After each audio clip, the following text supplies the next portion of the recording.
Los filósofos griegos y el concepto de ciudadanía. Podemos distinguir dos formas de considerar el todavía inexistente pero ya incipiente concepto de persona en la Grecia clásica, ya que la propia palabra persona proviene del griego prosopon, ¿ya? Prosopon, que significa careta o máscara, ¿ya? Y del latín personare, ¿ya? Locuciones que indicaban tanto la máscara, ¿no? El prosopon de un actor de teatro, que representaba un personaje ejemplar, como la apertura por donde salía la voz del actor en las representaciones que estos hacían de los distintos roles o papeles que correspondían a los personajes que pudiera ver en la ciudad. La definición que adquirirá la palabra persona será equivalente y sinónima de la de ciudadano, ¿no? Ya, se va a ser equivalente persona con ciudadano, ya que servirá en el futuro para designar a los seres humanos en cuanto seres inteligentes y libres. Por inteligente se entiende que será la persona capaz de distinguir entre el bien y el mal. Esto es, tendrá una capacidad ética, ¿ya? Además de racional, esto es, capaz de distinguir entre lo verdadero y lo falso. Y por libre se tiene que entender consecuentemente que será dueño de su comportamiento y responsable de sus actos. Entonces, el ser persona o el ser ciudadano, ¿no? que al principio va a ser equivalente, pues tiene estos rasgos, ¿no? De ser inteligente, y al ser inteligente tiene una capacidad ética. También otro rasgo es ser racional, ¿no? Y ser libre. Inteligente es decir que va a ser capaz de distinguir el bien y el mal. Racional, que va a ser capaz de distinguir entre lo verdadero y lo falso. Y ser libre, es decir, que es dueño de su comportamiento, pero será responsable de sus actos, ¿ya? Podemos decir que el discurso de la ciudadanía del individuo como persona expuesto por los filósofos Sócrates, Platón y Aristóteles, ¿no? Es decir, ahí está, eh, digamos, está expuesto en estos filósofos, ¿no? Un discurso contrapuesto al discurso relativista o convencionalista de los sofistas, así como al discurso religioso de los poetas. Es decir, el discurso de la filosofía sobre la persona ciudadano se inaugura en este periodo y queda como piedra o fundamento de toda la historia de Europa. Entonces, es con Sócrates, Platón y Aristóteles que se pone, ¿no? El fundamento, ¿no? Del discurso filosófico de persona y ciudadano. Veremos pues a continuación las consideraciones de la ciudad y el ciudadano en cada uno de los pensadores mencionados. Para Sócrates nada había más importante que ser un buen ciudadano de Atenas, ¿no? O sea, no era lo más importante para Sócrates. Así lo atestigua la Apología y el Critón de Platón, dos obras en forma de diálogo, las que se muestra al verdadero Sócrates. Primero, no, en la Apología, que es acusado y condenado a muerte por un tribunal popular bajo la acusación de impiedad y corrupción de la juventud, es decir, por no acatar y respetar las costumbres establecidas, impiedad, ¿no? Las costumbres establecidas, y también por ir en contra de los dioses, ¿no? Y segundo, pudiendo escapar de la cárcel en la que esperaba para ser ejecutado y negándose a hacerlo, pues según su parecer había que acatar las leyes aunque fuesen injustas, ¿no? Entonces, hay un momento en la apología en que sus amigos le dicen a Sócrates que puede escapar, ¿no? O no puede escapar y ellos lo pueden ayudar, ¿no? Y así salvar la vida, ¿no? Y Sócrates dice que no, ¿no? Que es mejor cumplir las leyes aunque sean injustas, ¿no? Puesto que no acatar las leyes significaba la destrucción de la ciudad. El problema es que Sócrates unió la excelencia y el conocimiento a la noción de buen ciudadano, y pasó su vida recriminando a todos sus conciudadanos el que no tuviesen las virtudes necesarias para merecer la ciudadanía, e interrogando a todos los habitantes y visitantes de Atenas sobre lo que era necesario aprender para poder ser un verdadero ciudadano. Esto es un hombre excelente de una ciudad bien gobernada, ¿no? Un hombre excelente, un hombre virtuoso. Entonces, ¿qué es lo que le gana, digamos, qué es lo que a Sócrates, digamos, se gana, por decir así, la antipatía de muchos, ¿no? ¿Por qué? Porque Sócrates era un preguntón, ¿no? Siempre preguntaba, ¿no? Y tanto preguntaba y tanto preguntaba y tanto preguntaba que hacía quedar en ridículo o hacía quedar como ignorantes a aquellos que se creían muy sabios, ¿no? Entre comillas, ¿no? O se creían sabiondos, ¿no? O que se creían expertos en tal o cual tema, ¿no? Y resultaba pues que eran ignorantes, ¿no? Entonces eso le granjeó antipatía y enemistad con muchos ciudadanos que pues lo llevaron a juicio y lo condenaron, ¿no? Luego tenemos que Platón concibió la idea de trazar, Platón fue discípulo de Sócrates, ¿no? Concibió la idea de trazar los lindes de una ciudad ideal de manera geométrica, tal que pudiera servir de ejemplo y modelo a seguir para los habitantes de todas las ciudades en todo tiempo y lugar.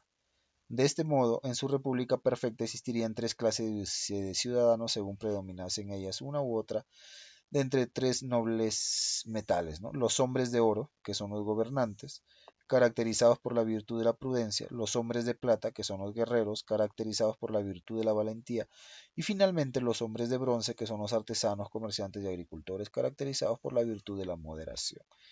Estas tres partes de la ciudad estarían en consonancia con tres partes en las que pensó que se dividía el alma individual, la racional, la irascible y la concupiscible. Entonces aquí Platón hace referencia a su estado ideal, ¿no? A la ciudad ideal, ¿no? Los gobernantes, ¿no? Que vendría a ser los filósofos, ¿no? El filósofo rey es el que debía gobernar, ¿no? Y es un hombre de oro y su virtud es la prudencia, ¿no? Y además está en relación con el alma racional. Mientras que los hombres de plata, los guerreros, ¿no? Que están caracterizados por la virtud de la valentía, ¿no? Es la segunda clase, ¿no? Y que están dispuestos a defender a la ciudad, ¿no? Y que está relacionada con el alma irascible. Y finalmente los hombres de bronce, que son todo el pueblo no común, que son los artesanos, comerciantes y agricultores, y su virtud es la moderación y debe estar y se relaciona con el alma concupiscible, ¿no? Entonces ahí está la armonía, ¿no? Perfecta, ¿no? En donde cada uno realiza su cometido más propio por naturaleza, todo lo cual le llevó a pensar que esa ciudad en armonía perfecta entre los ciudadanos debería estar presidida por la justicia que empieza a ser un concepto además de una divinidad, ¿no? Entonces vemos que Platón hace un esbozo de una ciudad y ciudadanía ideal, ¿no? Luego tenemos Aristóteles, que es discípulo de Platón. Entonces vemos aquí Sócrates, maestro de Platón.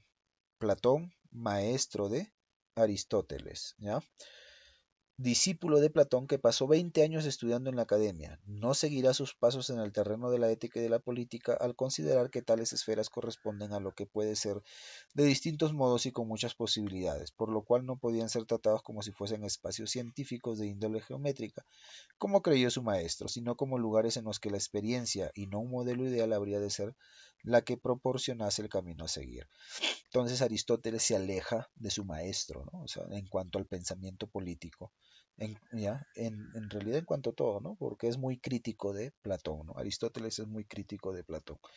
Por eso, en lugar de ser el conjunto igual a la suma de sus partes, la ciudad habría de ser considerada como mayor que la simple suma de sus elementos, pues su modelo es organicista, es decir, semejante al de un organismo vivo. Entonces, Aristóteles decía que la ciudad es semejante a un organismo vivo. La ciudad, según este pensador, era una agrupación humana cuyo fin estribaría en la consecución de la vida buena y de la felicidad en general, ¿no? La eudoimonía, ¿no? Para ello, los ciudadanos tendrían que adquirir buenos hábitos, ya que consideraba las costumbres individuales como una segunda naturaleza, centrándose su ética en la distinción entre las virtudes éticas del buen ciudadano y las virtudes éticas del buen gobernante. Las primeras cualidades éticas las consideró ligadas a los hábitos y consideró que las virtudes éticas comunes eran un término medio entre dos extremos, ¿no? Esto de alguna manera ya lo hemos visto, ¿no? Entonces proponía él la búsqueda de la eudemonía a través de las virtudes y estas virtudes se logran a través de los hábitos, ¿ya? Muy bien. Tenemos ahora la ciudadanía en la época helenística. En la época helenística vemos algunos cambios en la noción de ciudadano, en parte a causa del fin de las ciudades-estado y del advenimiento del imperio de Alejandro Magno, ¿no? Entonces se le llama periodo época helenística, ¿no? Después del imperio de Alejandro Magno. Y ojo, aquí hay que, para dato de ustedes, Alejandro Magno fue discípulo de Aristóteles, ¿ya? Alejandro Magno fue discípulo de Aristóteles, en parte por el surgimiento del cristianismo y en parte por el nacimiento y engrandecimiento del Imperio Romano.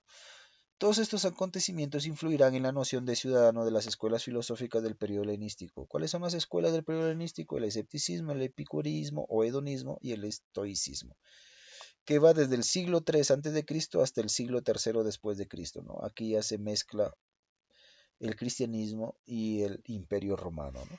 Para el escepticismo y el epicureísmo, la ciudadanía era una noción que había desaparecido con las viejas formas de gobierno de las pequeñas ciudades autosuficientes y autogobernadas. Ahora, según tales escuelas de pensamiento, la comunidad o colectivo humano al que podía pertenecerse eran unas agrupaciones apolíticas de condiscípulos y amigos que tratarían de vivir al margen del mundo. Pero este distanciamiento de la ciudadanía no se produjo en el estoicismo, como vamos a ver, el cual en contacto con el cristianismo romano fomentará la participación política y la noción de cosmopolitismo o ciudadanía universal. El estoicismo entonces propuso que todos somos ciudadanos del universo, ¿no? Eso es lo que significa cosmopolita, ¿no? Polis, ciudad, ¿no? O ciudadanos del universo, cosmos, ¿no? ¿Ya? O ciudadanía universal. Bien, y el ciudadano romano, derecho y jurisprudencia, ¿no? Muchos son los profesores y eruditos que insisten en que Roma conquistó militarmente a Grecia, pero Grecia conquistó culturalmente, ¿ya? Grecia conquistó culturalmente a Roma, ¿no? Tal cosa es cierta, así fue, menos en dos aspectos en los que hay que reconocer la originalidad romana, ¿no?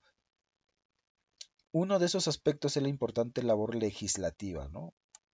Las leyes romanas, ¿no? Que realizaron tanto el imperio como la República Romana, y lo que se conoce como la jurisprudencia romana, ¿no? Alcanzó dimensiones mucho mayores que las de Grecia hasta el punto de llegar hasta la formulación de la ciudadanía universal y la concesión de ciudadanía a todos los habitantes del gran imperio. El otro aspecto en el que Roma resultó especial es en la magnitud de sus obras públicas, ¿no? Calzadas, acueductos, coliseos, baños termales que pusieron en comunicación a lugares muy distantes.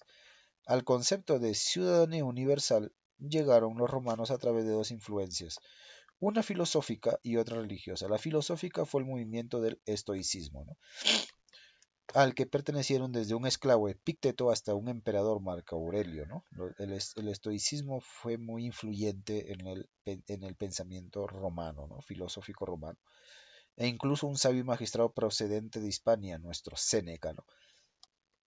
Entonces el movimiento religioso que impulsaría la idea de universalidad fue el cristianismo y su adopción como religión oficial del imperio, ¿no? Entonces se llega al concepto de ciudadanía universal por dos caminos, por el camino filosófico, que influenciados por el estoicismo, y el religioso por el cristianismo, ¿no? Sobre todo el cristianismo católico, ¿no? Bien, la era romana tuvo como división social la de los esclavos por un lado y la de los ciudadanos por otro, ¿no? Tal separación ocasionó que hubiese algunas rebeliones de esclavos, de entre las que las más importantes y muy conocidas por el cine fue la liderada por Espartaco, una revuelta que fue salvaje y brutalmente reprimida. Así, entre los ciudadanos romanos se encontraban los patricios, ¿no? Los nobles, y los plebeyos, el pueblo, y la mencionada concesión de ciudadanía universal a todos los habitantes del imperio se produjo en los últimos momentos de Roma, cuando ya estaba desapareciendo la sociedad romana y en un intento fallido y no cumplido de salvarla de su autodestrucción. Después, tras la propia decadencia de Roma y las invasiones bárbaras, otro orden de cosas y otra época distinta comenzarían a surgir, ¿no? Entonces, vemos aquí que la ciudadanía romana o la sociedad romana estaba compuesta por esclavos y ciudadanos primero. Y dentro de los ciudadanos estaban los patricios, ¿no? Que son los nobles, y los plebeyos, que es el pueblo, y finalmente, ¿no?